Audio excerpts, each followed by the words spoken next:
Last week, the boss of Australia's spy agency, Mike Burgess, delivered his annual threat assessment, and it was tough to hear.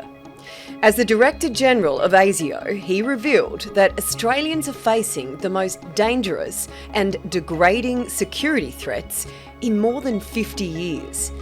Terror has evolved. It's not as simple as it was. Up until the last few years, terrorists basically followed one ideology. But that's all changed. Now it's a mashup of radicalism, a sprinkle of ISIS with a dash of neo-Nazism and a touch of conspiracy. For ASIO, it makes it much harder to track them all. ASIO defines terrorism as acts or threats intended to advance a political, religious or ideological cause through intimidation. The national terrorism threat level was raised from possible to probable in 2024. This year, it remains the same. But terrorism is just one aspect of Australia's security threats. The main concerns are espionage, foreign interference, politically motivated violence, of which terrorism is a subset, the promotion of communal violence, sabotage, attacks on defence, and threats on border security. So let's go through them. In his annual speech, Mike Burgess said espionage is already at extreme levels and will only get worse in the next 5 years, with nation-states, both enemies and some allies, wanting to better understand what Australia intends to do and what we're capable of doing. Just as it is with espionage, Burgess noted foreign interference will remain a major problem for Australia. He also revealed how audacious foreign enemies were ignoring our laws and trying to murder their very own dissidents on Australian soil. Politically motivated violence is at an elevated level. This is the security concern that encapsulates terrorism. While terrorism is violence specifically aimed at advancing a cause, politically motivated violence is an act intended to achieve an objective. Mike Burgess explained it like this: a protest or an attack on an electoral office might be an act of politically motivated violence, but it may not meet the threshold of terrorism.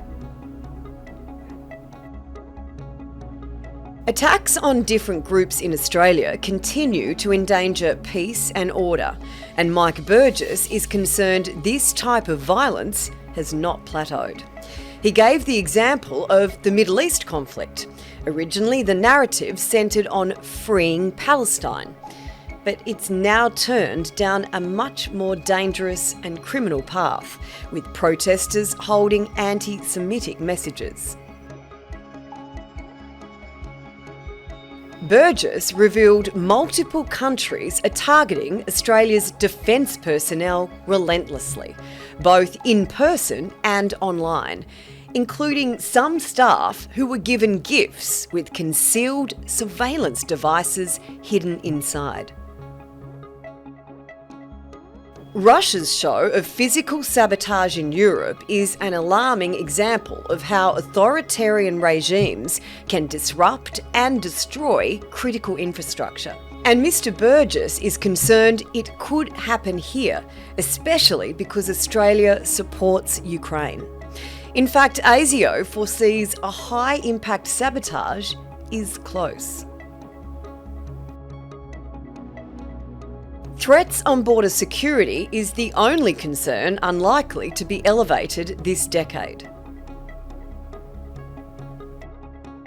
Burgess said the greatest terrorism threat is a lone actor using an easily obtained weapon.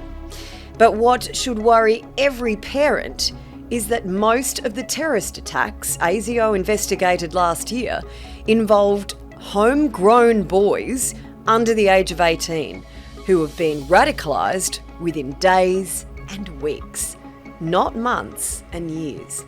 And they're fueled by violence, personal grievance, conspiracy theories, and anti-authority ideologies. The problem is so great now that Mike Burgess is calling on all Australians to help turn the tide on the fight for our country's safety and security.